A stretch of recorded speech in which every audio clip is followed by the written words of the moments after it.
Election Day is 1 week from today, but more than 900,000 Hoosiers have already cast their ballots, according to the Secretary of State's office, and many more will vote before Election Day. WRTV's Meredith Hackler is live in studio, and you sat down with all three candidates for governor, covering some big topics, and you got some answers on some of these major issues. Yeah, absolutely. We're in the home stretch, Nicole. I know a lot of other political reporters are looking forward to it, but some of the candidates gave me a time limit and others did not. We asked them all the same questions. Two topics that continue to come up are the candidates' plans for education and how they will help those impacted by the Family and Social Service Administration. And here is what the candidates had to say.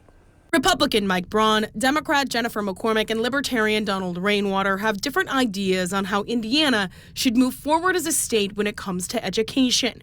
Rainwater and Braun want to see an expansion of school choice. I don't think you can have too many choices and options. I want to make sure that those are doing well. You can't just have them out there when they're not performing. That's why you got to have metrics tied to all of this. So you can never have too much choice, too much competition, or too much transparency. If you're railing against them, you're probably trying to hide something that you know is not up to snuff. My plan is to try to give education back to the parents and the teachers and the children and get it out of 200 West Washington Street. Jennifer McCormick has an expansive education background. She says that she does not support Indiana's definition of school choice. She says Indiana's school choice system isn't working. The data is showing us that academic performance is not being reflective of the amount of money put into it.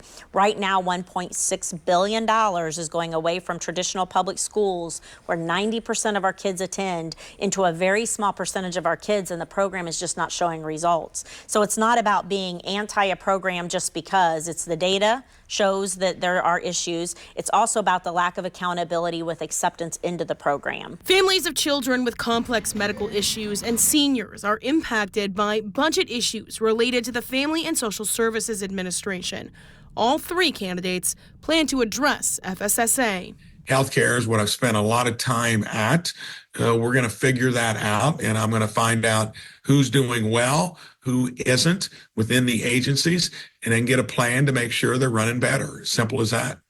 Rainwater says the issue is funding. I think that we need to be serving our citizens before we're giving the Indiana Economic Development Corporation $600 million of new funding or more to go out and bring corporations to Indiana. McCormick says the state needs to look at caregiver regulations. How can we look at that federal matching grant to say, where do we have some wiggle room here to self-correct? So again, it goes back to doing a deep dive to look at all the angles that we can to make sure Hoosiers get what they deserve.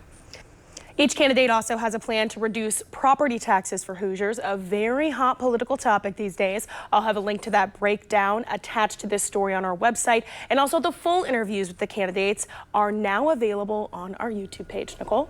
All right, Meredith, breaking down a lot of important information voters care about. Thank you so much. Well, tens of thousands of Hoosiers have already cast their ballots, but if you wait until Election Day, a week from today, you'll get a special piece of art to mark the occasion. Secretary of State Diego Morales invited Indiana students from kindergarten through 12th grade to take part in a contest to design an I Voted sticker. Nearly 1,000 designs were entered and winners were chosen in 3 age groups. Today, the winners and their parents were invited to the State House to receive special recognition for their work.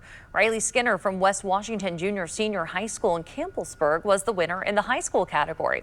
Her design shows an Indy car and the stars from the state flag. I think it's cool that my art will get to be seen on everybody who votes if they want it. It's awesome. Well, the winner from grades K through 3rd, Iris Lopez from Alexander Hamilton Elementary School in Lake Station. Hers features an eagle, cardinal, and American flag.